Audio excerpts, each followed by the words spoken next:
Կալուգացի օլիգարխը B կլասի գործակալա լրտեսա իմացանք, որ ԲՀԿ-ի ղեկավար Ծառուկյանն էլ Չ կլասի լրտեսա, բայց մեկ այլի լրտեսա։ Երեք նայում եմ ասում, չգիտեմ ինչ արել մեր ասածների մասին լրագրողները բան են ուզում, մեկնաբանություն են ուզում, ասում դե գիտեք ինչ, ես չեմ իջնում այդ մակարդակին, բան չեմ ասում։ Ստեղ պրոբլեմը գիտեք որն է իր այդ կապված։ Ախր դու իրոք չես կարա իջնես այդ մակարդակին, որովհետև քո մակարդակը այնքան ցածր է, որ դու իջնելու տեղ չունես, հակառակ դեպքում դու իջնեիր։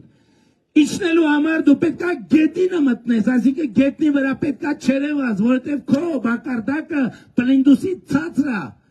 Եվ հիմա ժողովուրդ ջան, ուրիշ բաներ են բացվում եւ բացահայտվում։ Ես առիթ ունեցել եմ ասելու, որ գործերով պարզվել է եւ այլևս Ծառուկյանի փեսա, Կոտայքի նախկին մարզպետ Կարապետ Գուլոյանի առանձնատունը այլևս առանձնատուն էլ ասում եմ, դե գիտեք էլի իրանց այդ բաները տենց մի, ասենք 700 մետր 825-ի վրա, ասենք խոհանոց, ենթադրենք մի կիլոմետրը 1.5 կիլոմետրի վրա ննջարան, ասենք 7 կիլոմետրը 8 կիլոմետրի վրա ճաշասենյակ, բան սենց էլի, այդ մարդիկ թալանով դա կառուցել էին, հույսով, որ վայելելու են,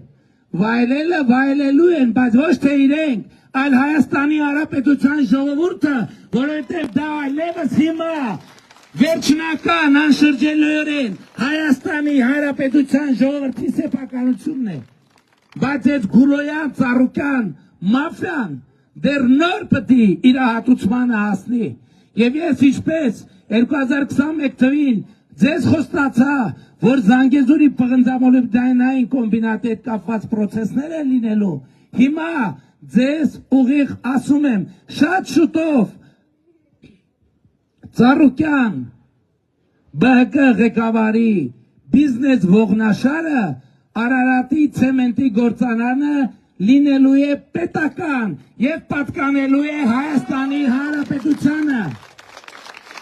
որովհետեւ այդ Գուլոյան, Ծառուկյան, մաֆիայի մախինացիան բացահայտվել է եւ Հայաստանի Հանրապետության կառավարությունը արդեն իսկ գրություն է ստացել Հայաստանի Հանրապետության դատախազությունից, որ այդ գույքը ենթակա է պետականացման եւ առաջիկայում շատ արագ մենք ինչպես հեծում նշանակեցինք կառավարիչ, այնպես էլ Արարատի ցեմենտում ենք նշանակելու կառավարիչ եւ ես Արարատի ցեմենտի գործարանի բոլոր աշխատողներին շնորհավորում եմ ազատագրման առիթով, նրանք այլևս կարիք չունեն կատարելու այս պահից ես ասում եմ, նրանք Ծառուկյանի, Գուլոյանի որևէ հրահանգ կատարելու կարիք չունեն, որովհետև նրանց գործատուն այլևս Հայաստանի Հանրապետությունն է, ուրեմն հետևեք Հայաստանի կառավարության հրահանգներին եւ այլևս Արարատ ցեմենտը շատ շուտով դե յուրե վերադարձվելու է Հայաստանի Հանրապետության ժողովրդին։ Եվ ես ուզում եմ ձեզ հիշեցնել,